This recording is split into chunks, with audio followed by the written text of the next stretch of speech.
Good afternoon. It's so wonderful to see everyone gathered here today, and it's especially nice to see all you crew members and your families of the USS Carr gathered here together for the first time since the ship was decommissioned 10 years ago.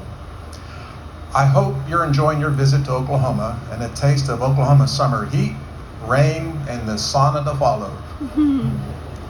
I also hope, if time permits, you'll have an opportunity to explore and discover the attractions and places in Checotah and the surrounding region. My name is Jeffrey Rush. My mother, Juanita Carr Rush, is the youngest of the 8 Carr sisters and the only surviving sibling of Paul Carr. Unfortunately, she is unable to be here today due to the debilitating effects of Alzheimer's. However, I am certain that if she could, she would love to be here to meet all of you and to get to know you better.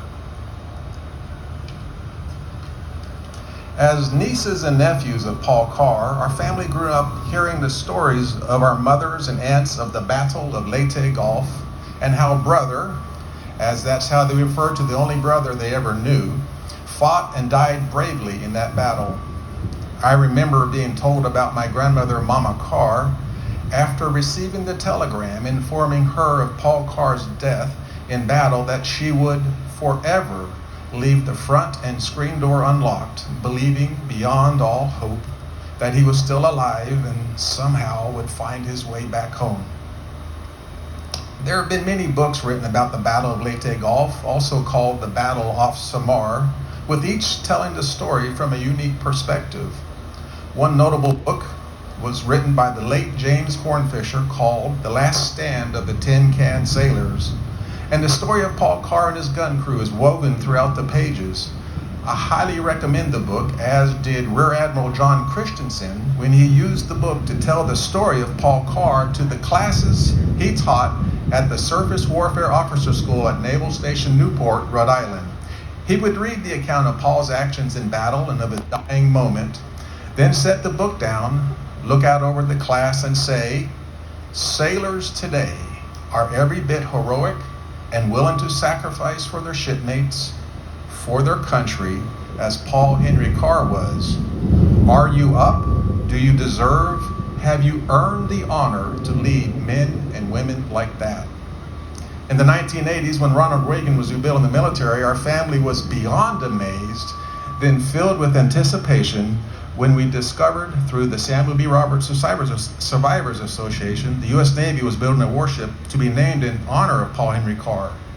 Carr family members were able to attend the 4 major events in the ship's life: the keel laying, the christening, the commissioning, and the decommissioning.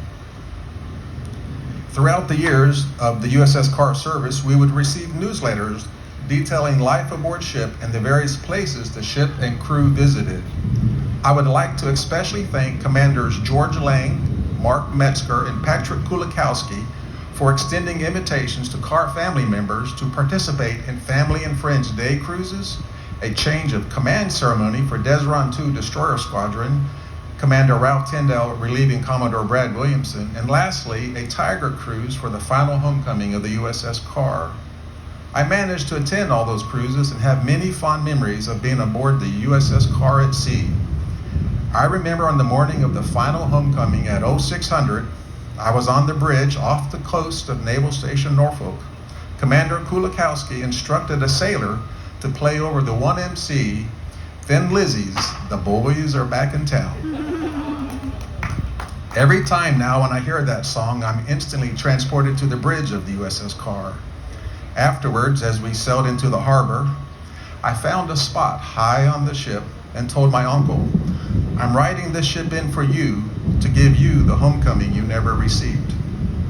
I realized of the 4 major events in the ship's life that 2 events have more significance over the other 2, and that's the commissioning and decommissioning. The ship, you see, is just a mass of metal, a lifeless. It isn't until the crew boards the ship for the first time that the ship comes alive, and when the crew disembarks for the last time, the ship once again becomes just a mass of metal.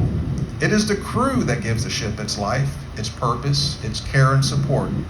On behalf of the Carr family, I would like to thank you the USS CARR crew gathered here today, and all who served aboard her, for your service, dedication to duty, and for exemplifying and upholding Paul Carr's legacy of courage, will, and determination. Thank you, and enjoy your time together this evening, swapping sea stories that may be more than a bit embellished.